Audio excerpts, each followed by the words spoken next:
In this video, we are going to discuss section E. Section E contain 3 case-based problem. The case-based problem 1 means question number 37 is based on carbon and its compound. So we directly go to the question and answer all these questions. The first part is write the structure of ethanol.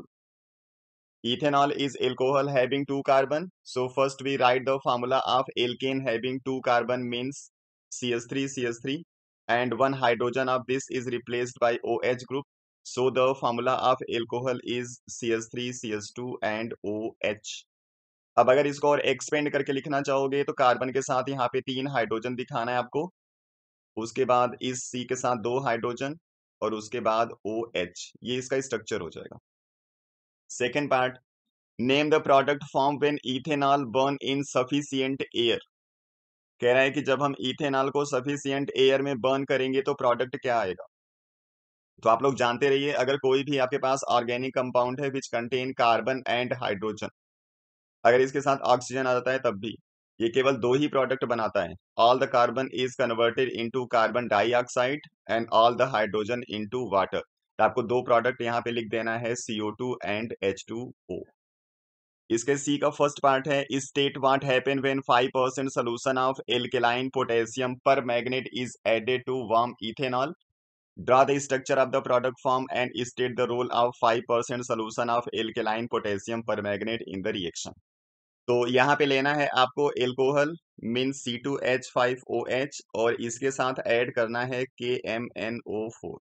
तो आपको मालूम है ये convert होता है acetic acid में, mean CH3COOH आपको बना देना है। तो यहाँ पे कह रहा है कि draw the structure of the product.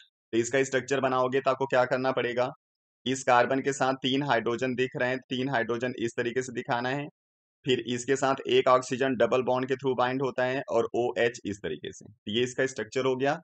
उसके बाद कह रहा है कि इसका रोल यहाँ पे क्या है, तो आपको लिख देना है this one is oxidizing agent because the reaction is oxidation reaction and alcohol is oxidize into acid. उसके बाद इसी का आर वाला पार्ट है, state what happen when ethanol is heated with excess concentration H2SO4 at 443 kelvin temperature. कह रहा है कि इसी एल्कोहल को अगर हम हीट कर देते हैं इन प्रेजेंस ऑफ H2SO4 तो क्या होगा। तो आपको ये भी रिएक्शन याद होगा, जब हम H2SO4 के साथ हीटिंग करते हैं किसी भी एल्कोहल का तो यहाँ पे डिहाइड्रेशन होता है और ये कन्वर्ट हो जाता है एल्कीन में। तो यहाँ पे एल्कीन मिल जाएगा, वाटर बाहर हो जाएगा। तो कह रहा है इसका स्ट्रक्चर ड्रॉ कर दो।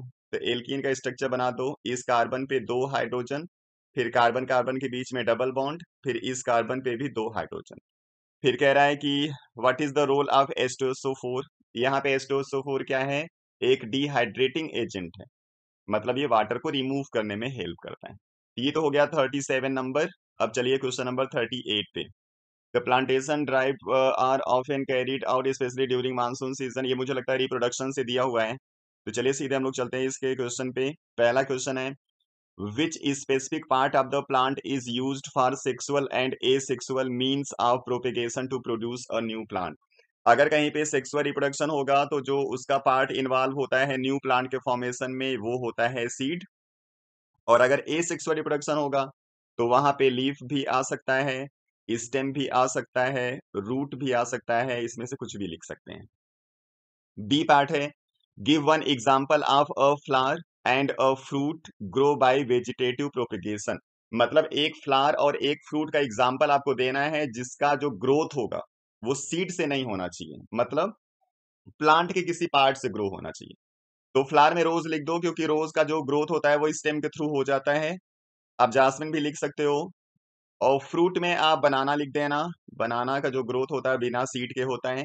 इसमें लेमन आ जाएगा, फ्रूट बोल रहा है तब यहाँ ऑरेंज लिख देना, लेमन की कैटेगरी में आता है, तो ये भी चलेगा। सी पार्ट है, list two advantage of growing plants by vegetative propagation. 2 advantage बताना है प्लांट का जो ग्रो करेगा वेजिटेटिव प्रोपेगेशन के थ्रू। तो यहाँ पे क्या होता है, जो प्लांट प्रोड्यूस होते हैं वो सारे क्या होते हैं, जेनेटिकली सिमिलर होते हैं। ठीक है, किसके सिमिलर होंगे, वो आपस में भी सिमिलर होते हैं और जो पेरेंट है उसके भी सिमिलर होते हैं। इसके अलावा जो प्लांट होगा जिसके अंदर सीड जनरेट करने की कैपेसिटी नहीं होगी वो भी क्या करेगा, आसानी से इसको ग्रो कर सकता है। और तीसरा एडवांटेज है कि यहाँ पे फ्रूट और फ्लावर्स अगर ग्रो करने वाले प्लांट के अंदर आपको चाहिए तो वो जल्दी मिल जाते हैं। यानी एक प्लांट को ग्रो करो आप सीड के थ्रू, एक प्लांट को ग्रो करो वेजिटेटिव प्रोपगेशन के थ्रू, तो वेजिटेटिव प्रोपगेशन वाले में सीड और फ्लावर जल्दी आ जाते हैं और उसमें लेट आते हैं। सी पार्ट है describe an activity to show how potato reproduce asexually. जो पोटैटो होता है इसमें क्या होता है, जगह जगह प्रेजेंट होते हैं आइज, और इसी आइज से बड जनरेट होता है। तो आपको करना क्या होता है, इस पोटैटो को मॉइस्ट करके रखना होता है। तो जब इसको मॉइस्ट करके रखोगे और ये सॉइल के कांटेक्ट में आएगा, या फिर इसको किसी कॉटन से या जूट से अगर रैप करके रख देते हो, तो कुछ ही दिन में आपको देखेंगे तो इस जो आइज होते हैं यहाँ से बड जनरेट हुए दिख जाते हैं, और यही कन्वर्ट हो जाते हैं आगे सूट और रूट में। चलिए, ये क्वेश्चन नंबर 38 हो गया। अब हम चलते हैं 39 पे। In our laboratory we use compound microscope to see the magnified image of the microscopic object. ये लाइट चैप्टर से मुझे लग रहा है। इसमें ए पार्ट है, the image of an object form by a convex lens of focal length 2 centimetre is real, inverted and magnified. What is the range of object distance in this case? यहाँ पे कह रहा है कि आपके पास एक convex lens है जिसका फोकल लेंथ है 2 सेंटीमीटर। मान लो ये फोकल लेंथ हो गया 2 सेंटीमीटर।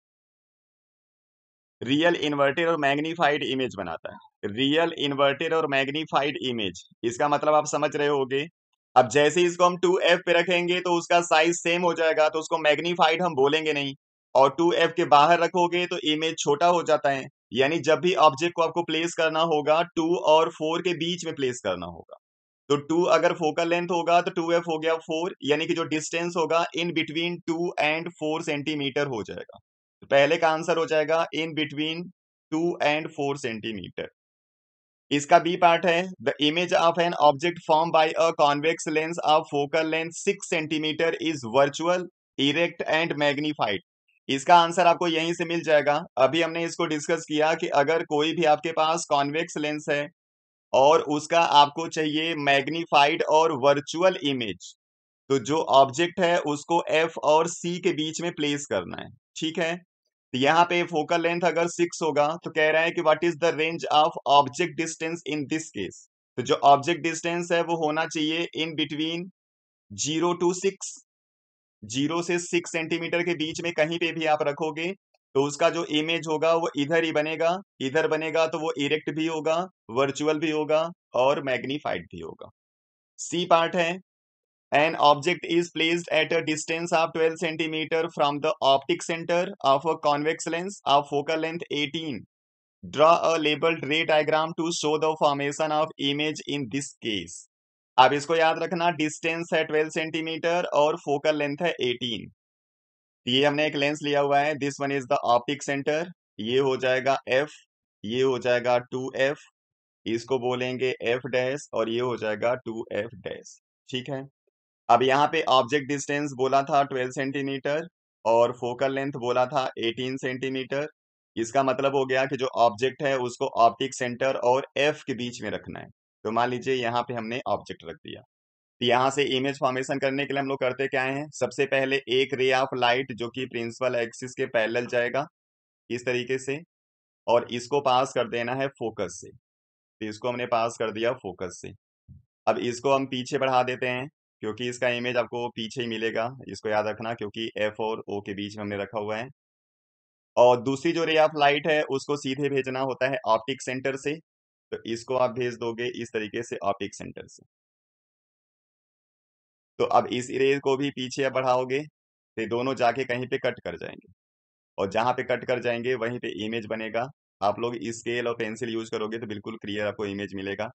तो इस तरीके से इमेज फॉर्मेशन इसका हो जाता है। तो यही आपको दिखाना है, ये इमेज हो जाएगा, ये ऑब्जेक्ट हो जाएगा, यहाँ से यहाँ तक का डिस्टेंस u, यहाँ से यहाँ तक का डिस्टेंस v हो जाएगा। ठीक है, ये हो गया इसका पहला।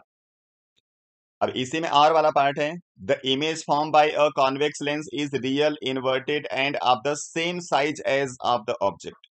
If the distance between object and image is 60 centimeter, determine the focal length of the lens. Give justification of your answer. ठीक है, तो चलिए एक बार फिर चलते हैं उसी पेज पे और इसका भी आंसर करते हैं। अभी यहाँ से आपको याद क्या रखना है कि डिस्टेंस बिटवीन द ऑब्जेक्ट और इमेज 60 सेंटीमीटर मेंशन है। तो यहाँ पे बोला हुआ है कि जो इमेज है ऑब्जेक्ट है दोनों सेम साइज के हैं, और सेम साइज के होते हैं तो उनकी कंडीशन क्या होती है कि जो ऑब्जेक्ट है इमेज है दोनों 2f पे है। अब यहाँ पे आप मिरर को कंसीडर नहीं करना, क्योंकि मिरर में क्या होता है जहां पे ऑब्जेक्ट होता है वहीं पे इमेज बनता है, इसलिए उनके बीच का डिस्टेंस हम लोग 0 लिखते हैं। यहाँ पे ऑब्जेक्ट यहाँ होगा तो इमेज यहाँ बनेगा, और दोनों सेम साइज के बनते हैं, तो यहां से लेके यहां तक का जो डिस्टेंस है वो 60 दिया है। और आपको मालूम है कि सारा डिस्टेंस हम ऑप्टिक सेंटर से नापते हैं और सारा डिस्टेंस इक्वल होता है, तो यहां से यहां तक का जो डिस्टेंस होगा वो 30 होगा, और यहां से यहां तक का डिस्टेंस होगा वो 30 होगा। तो कह रहा है कि आप बता दो इसका फोकल लेंथ क्या होगा। तो अगर यहां से यहां तक की डिस्टेंस 30 हो गई तो फोकल लेंथ इसका हाफ होगा, तो फोकल लेंथ की वैल्यू आएगी 15 सेंटीमीटर। और इसका फोकल लेंथ पॉजिटिव होता है, इसलिए पॉजिटिव 15 सेंटीमीटर आपको लिख देना है। अब फिर कह रहा है कि इसको आप जस्टिफाई करो, तो चलो जस्टिफाई हम लोग कर लेते हैं। तो यहाँ पे जो ऑब्जेक्ट डिस्टेंस है u उसको लिखेंगे -30 सेंटीमीटर, और जो इमेज डिस्टेंस है v उसको लिखेंगे +30 सेंटीमीटर। और हम लोग यहाँ पे लेंस फार्मूला यूज करके f निकालेंगे, f की वैल्यू 15 अगर आएगा तो जस्टिफाई हो जाएगा। तो लेंस फार्मूला है 1/v minus 1/u equal to 1/f। Value अगर हम इसमें यूज करेंगे तो लिखेंगे 1/30 माइनस -30, इस तरीके से ये माइनस और माइनस मिलके प्लस हो जाएगा, मतलब 1/f इक्वल टू हो जाएगा 1/30 प्लस 1/30 मीन्स 2/30। यहां से जब f लिखोगे तो आ जाएगा 30/2 मीन्स 15 सेंटीमीटर, और पॉजिटिव भी आ रहा है मतलब ये जस्टिफाई हो रहा है। ठीक है, ये हो गया इसका आंसर, और ये इसका लास्ट प्रॉब्लम था। ये पेपर भी कंप्लीट हो चुका है। अब हम नेक्स्ट वीडियो में आएंगे, किसी दूसरे पेपर के साथ आएंगे। आप लोग पढ़ते रहिए, अपना ख्याल रखिए। Thank you.